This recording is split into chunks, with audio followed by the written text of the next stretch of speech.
వృచ్చికం వారి కనుక చూసుకున్నట్లయితే ఇక్కడ మీకు మీ యొక్క రాస్యాధిపతి అయినటువంటి కుజుడు పంచమ స్థానంలో శనితో కలిసి ఉన్నాడు. ఆలోచన స్థానంలో గుర్తుపెట్టుకోండి.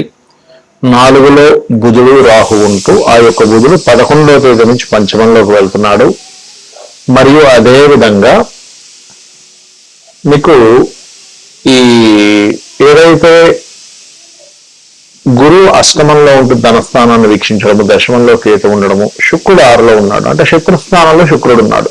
ఇది చాలా గుర్తుపెట్టుకోవాల్సిన అంశం. మీరు ఇక ఈ యొక్క గ్రహస్థితిని అనుసరించి ఎలా ఉండబోతుంది నెల అంటే ఈ నెల మొత్తం చంద్రుడు మీకు ఏకాదశం నుంచి దశమ స్థానం వైపు తిరుగుతూ ఉంటాడు. మొత్తం 12 రాశులు కూడా నెలంతా కలిపి ఈ యొక్క గ్రహస్థితిని అనుసరించి మీకు ఎలా ఉండబోతుంది, ఏ విషయాల్లో జాగ్రత్తగా ఉండాలనేటువంటి అంశాలు చెప్తుంది నేనైనప్పటికీ చెప్పిస్తుంది సాక్షాత్ లలితా అమ్మవారిగా భావిస్తూ ఆ లలితాంబిక అమ్మవారి యొక్క అనుగ్రహం మీకు పరిపూర్ణంగా కలగాలని మనస్ఫూర్తిగా కోరుకుంటూ ఇక్కడ గమనించినట్లయితే ఎప్పుడైతే 4లో బుధరాహువులు ఉన్నారో, లగ్నాధిపతి పంచమంలో ఉన్నారో, కొంచెం నిర్ణయాలు, స్నేహితులతో తెలియజేసిన ఘర్షణ, ప్రేమ వ్యవహారాల మూలంగా కొంత ఘర్షణ, కొన్ని నిర్ణయాలు తీసుకునేప్పుడు అగ్రెసివ్గా కొన్ని నిర్ణయాలు తీసుకోవడం వల్ల కొంత స్ట్రెస్ అనేటువంటిది కలగనుంది. కాబట్టి ఈ యొక్క విషయంలో కొద్దిగా జాగ్రత్తగా ఉండండి. ధనస్థానాన్ని ధనాధిపతి అయినటువంటి గురువు వీక్షణ ఉంది కాబట్టి ఫైనాన్షియల్ గా గ్రోత్ బాగుంటుంది.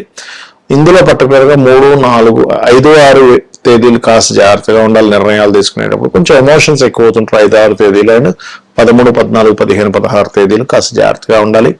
అయితే మీరు బిజినెస్ సంబంధించినటువంటివి ఏవైతే ఉంటాయో, రియల్ ఎస్టేట్ అనుకోండి, ఎనీ ప్రోడక్ట్ ఆన్లైన్లో కోర్సెస్ నేర్చుకోవడం అనుకోండి, ఆన్లైన్లో ప్రోడక్ట్ అమ్మడం అనుకోండి, ఇటువంటి విషయాలలో మీకు 11వ తేదీ వరకు చక్కటి అనుకూల వాతావరణం ఉంది అనేటువంటి సందేహము లేదు.